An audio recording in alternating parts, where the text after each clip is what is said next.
Today we're going to take a look at creating the third out of the group of 10 metals that I created. This is going to be procedural aluminum. Now this is 3 textures. There's 2 on the left that are the same, and on the right we've got 2 different displaced textures. I've got the average end node setup displayed here so you can see it, but if you want to just purchase it, I'll also make it available on my Gumroad and Patreon. First, a little bit about aluminum. It's very lightweight, durable, malleable, and corrosion resistant. It's used in things like aerospace, transportation, and construction. It's non-magnetic, non-corrosive, non-sparking, and it's a fairly good conductor. Used maybe for electronic cases, electrical transmission lines, heat sinks, and transistors for CPUs. To set up our scene, let's actually duplicate this cube here with Shift D and hit X to constrain it to the X axis.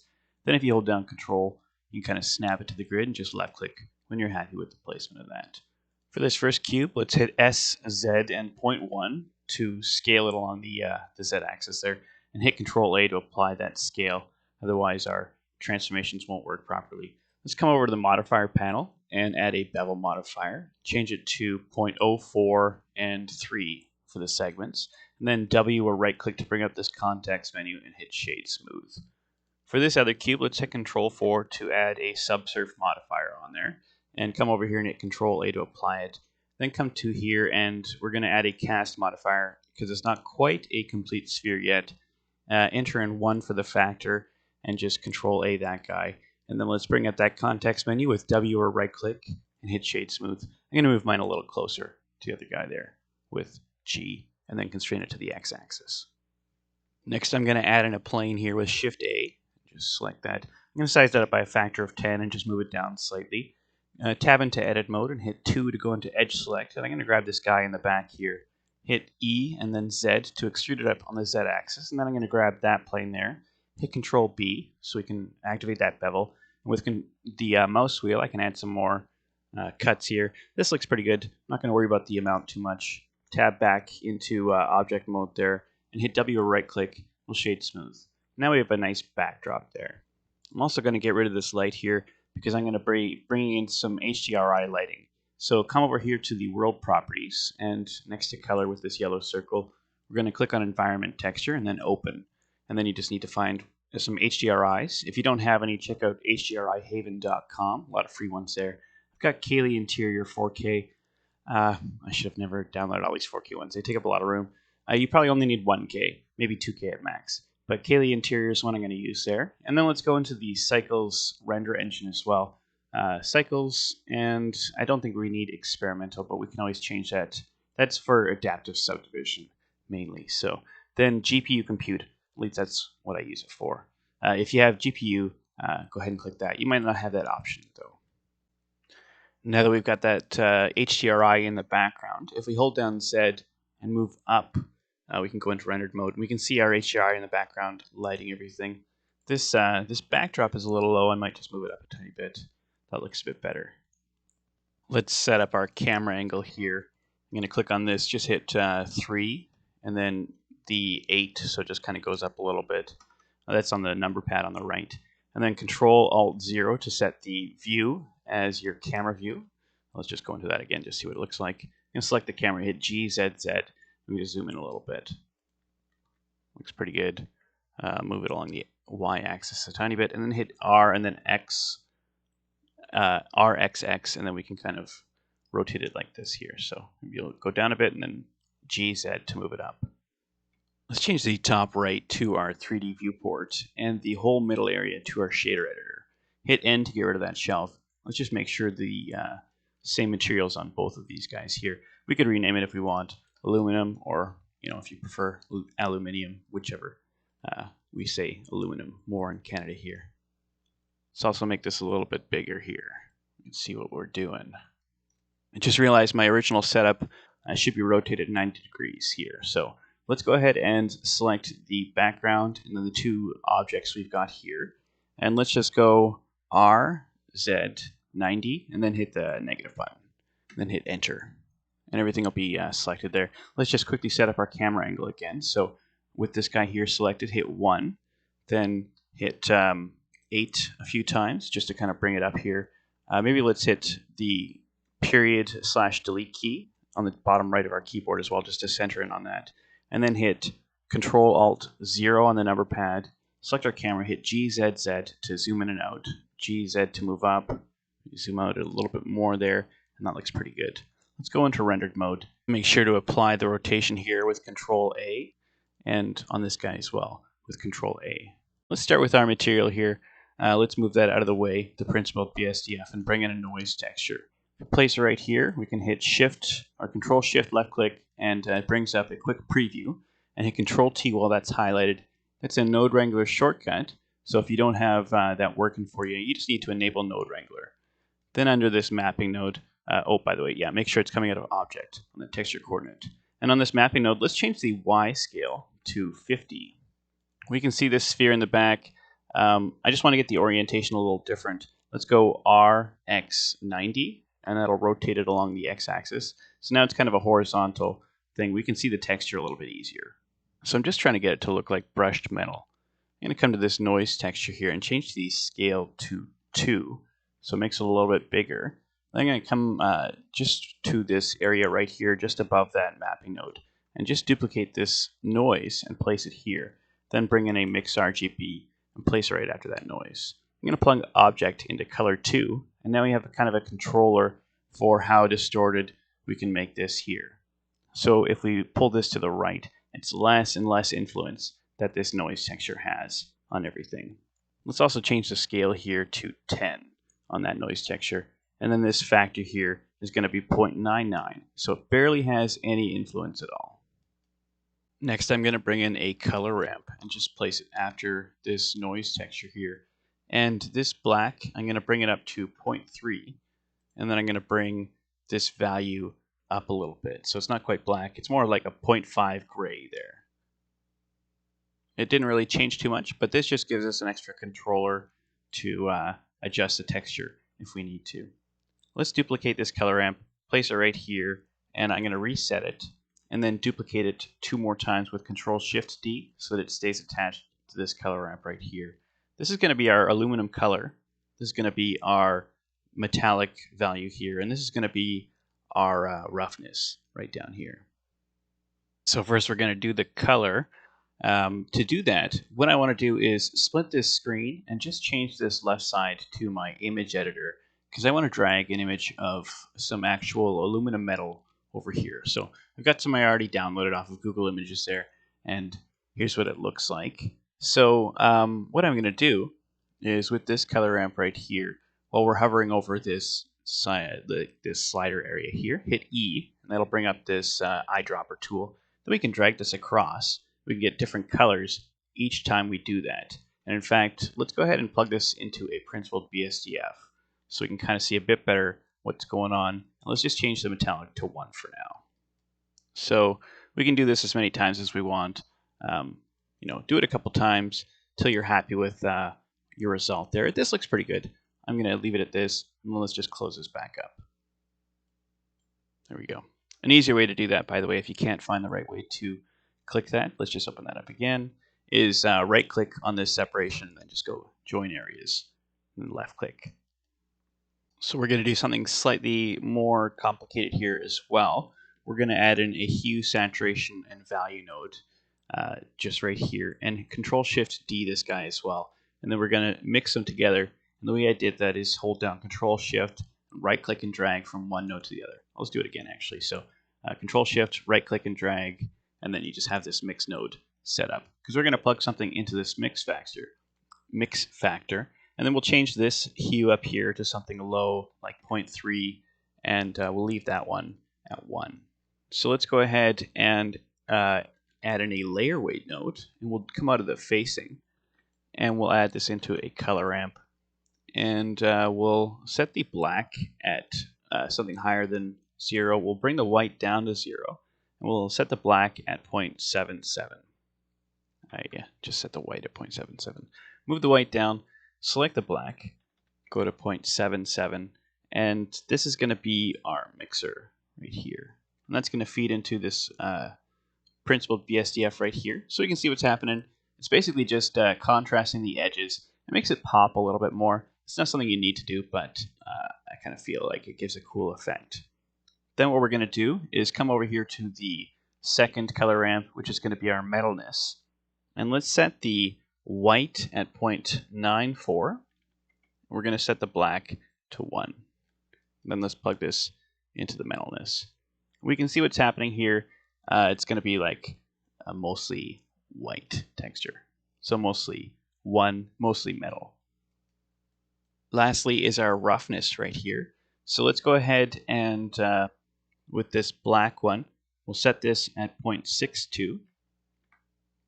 And then we'll change this value to a 0.55 gray. So it's kind of in the middle there. Whoops, I just slid it down again. 0.55. And then let's plug this into the roughness. So that's maybe a little shiny. If you wanted to make it less shiny, just come here to this value and pull it up a little bit. Maybe let's go 0.65. Because you always get a different result with this color ramp trick, sometimes you have to adjust these values to make it look exactly like how you want. So that's the first material that we're going to make. Let's go ahead and select both of these here. Hit Shift D and then X, and we'll constrain it to the X axis. And let's grab our camera and just move it kind of this side there as well. So we've got both of these in frame. And these two materials here, we're going to change these. So I'm going to select that sphere first, come over here to this symbol, and we're just going to add a new material. We're going to call this aluminum displaced disp 1, I guess.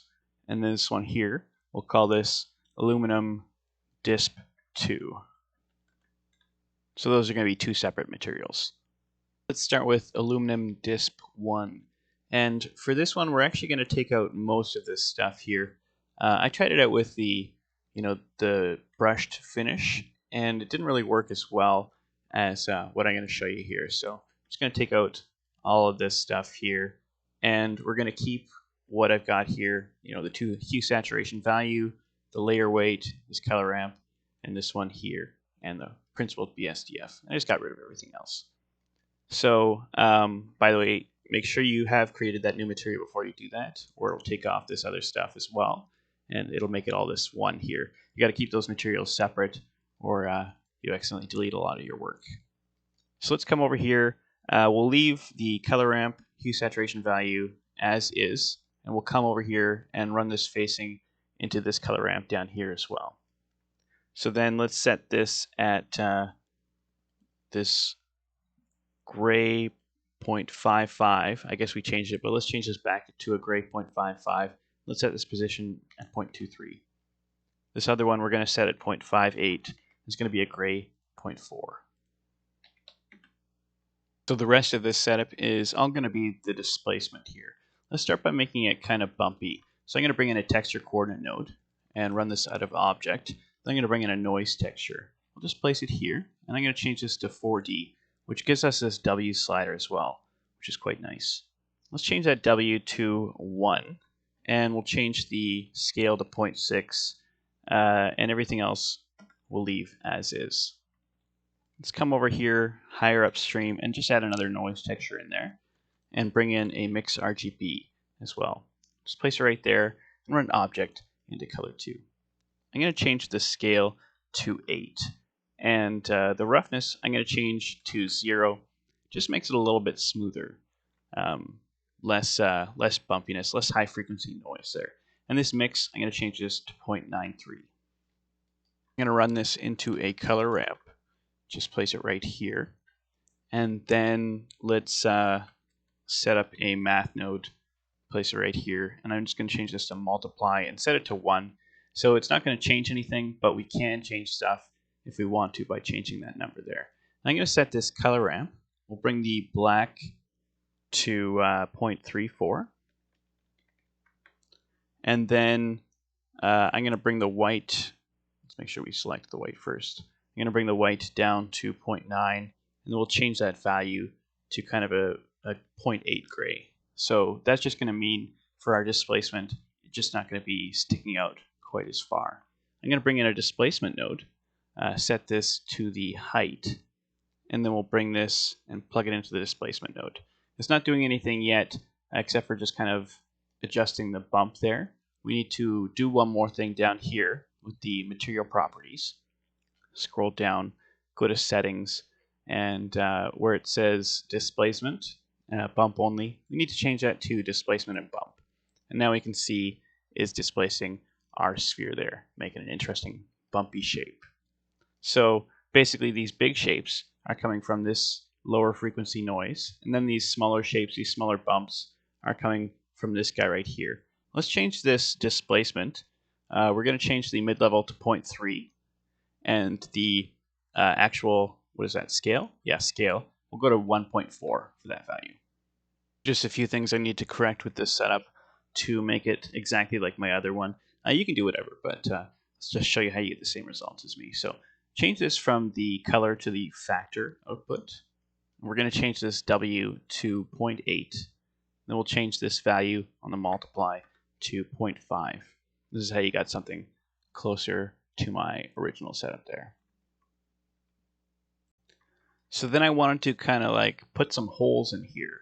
I don't know, some little like weird dents, but not all over, just in a few specific areas. So I thought a good way to do that might be to use a Voronoi. So I'm going to plug this object into a Voronoi node that I've just created here. We're going to leave it on F1 Euclidean, and we'll change this. Actually, we won't change it. We'll leave it at 5 and 1, but we'll bring in a noise texture, and we'll just put it upstream here.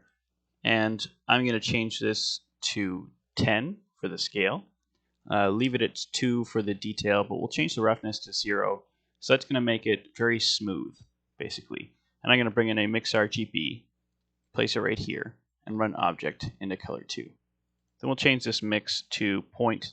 And let's just see what that's doing. If you come at a distance, yeah, it's creating these little spots. You can't really tell they're spots yet. Let's bring in a color ramp, make it more clear, put it after there. We'll leave the black at 0. We'll bring the white weight down to like 0.3. And I wanted to make a little area where those spots aren't going to be showing through.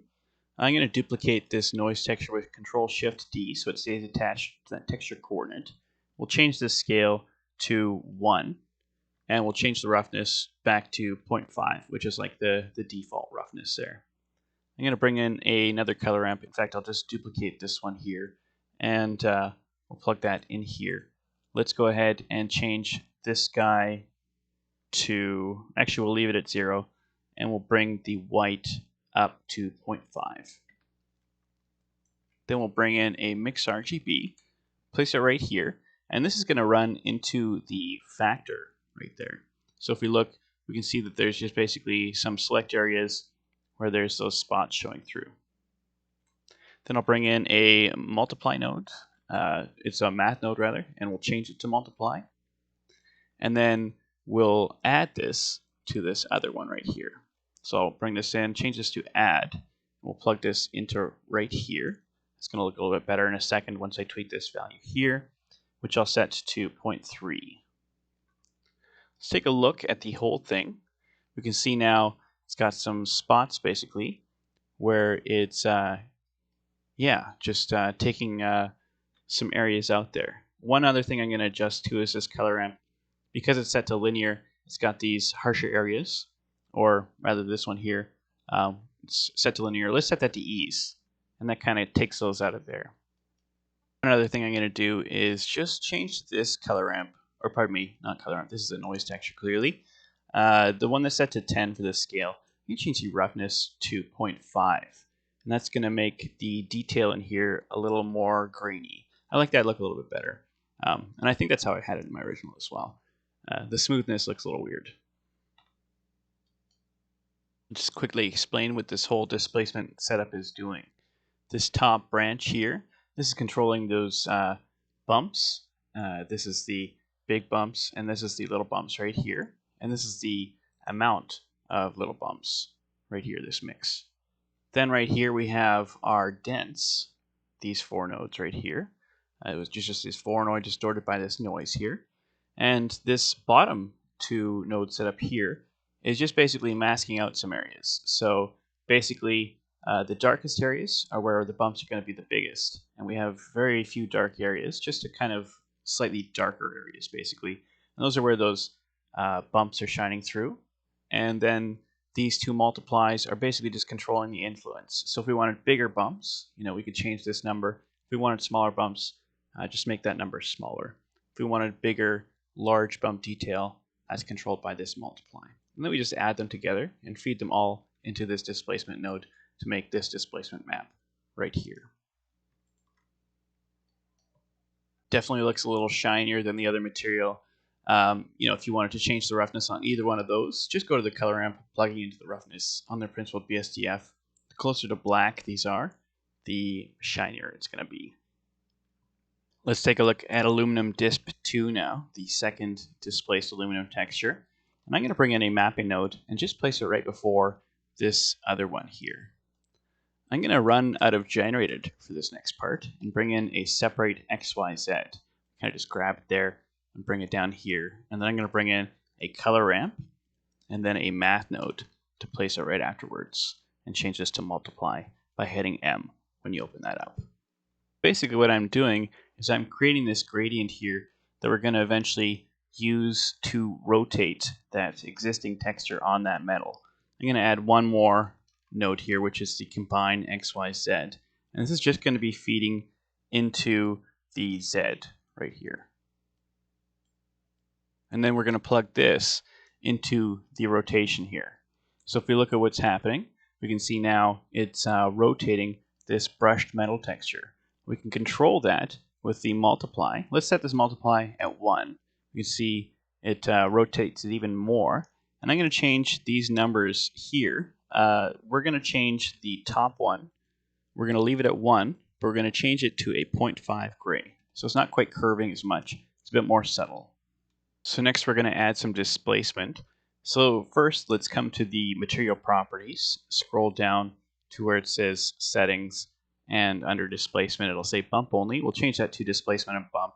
Then we should add a subsurf modifier. So let's come to the modifiers panel, apply that bevel modifier that we were working with earlier. Let's go to a subsurf modifier. Let's try 2. We can turn it up if we want, and I'll just go simple. Doesn't really matter too much. Let's take a look at the displacement. I'm going to bring in a texture coordinate node, make sure we're running out of object, and I'm going to bring in a noise texture, just place it right here. Control Shift D so it remains attached. We'll change the bottom one to 4D. We'll change the scale to 2. This top scale will change to 4. I'm going to make sure it's running out of factor. We'll bring in a color ramp for both of these guys here. This top color ramp, let's change the white to 0.68. We'll change the black to 0.9, and then we're going to change the value of the black to 0.75 gray. This bottom one, we'll change the white, we'll leave the white at 1. We'll change the black to 0.46. Then I'm going to mix these together by holding down Control Shift and right-clicking from one node to the other. Let's open this up. We're going to plug this top color ramp into the top and bottom color ramp into the bottom. Then I'm going to change this to 0.75. I felt like it gave a slightly better result. Not that different though. Bring in a displacement, make sure color is plugged into height. We'll plug this into the displacement. As you can see, we've got these dents now, and we can control the frequency with this guy here. If we want a lot of dents, we can drag that over. If we want very few dents, we can drag that over as well. It's quite sensitive, so you got to kind of play around with it to get the hang of it. But I'm just going to change that back to how it was. There we go. Looking at this aluminum texture here too, I kind of want to go to the roughness and just adjust this slightly. Maybe I'll bring it down to a 0.55 like I originally had it, just so it's a little bit shinier. We'll do the same thing with this guy right here. And that's just this color ramp going into the Principled BSDF roughness slot. I'm just changing this one right here. It was set to 0.65. Change to 0.55. I think that looks a little bit better. So one thing you might have noticed is this particular object here, this displacement, looks a little different than my original picture. And the reason is because I actually rotated it the other direction on the x-axis. So if you want, you can go RX 180. And this should be a lot closer to my original one there. The other thing that does look a little bit different is the brushed metal texture on these ones here is a lot more prominent than in that original image. So that has to do with this color ramp right here. Just do that as many times as you need to. Just open this up, go back to the image editor, drag in your reference. Maybe use a different aluminum reference if you want. I got this one here as well. Hit E over this guy here and just do this as many times as you want until you get an effect you like. That actually looks a little closer already to my original texture. So that's it. I hope you're able to follow along and see what I was doing. And once again, if you have any questions, just hit me up on here in the comments or send me something on my Discord. It's pretty easy for me to respond on there. Thanks for watching.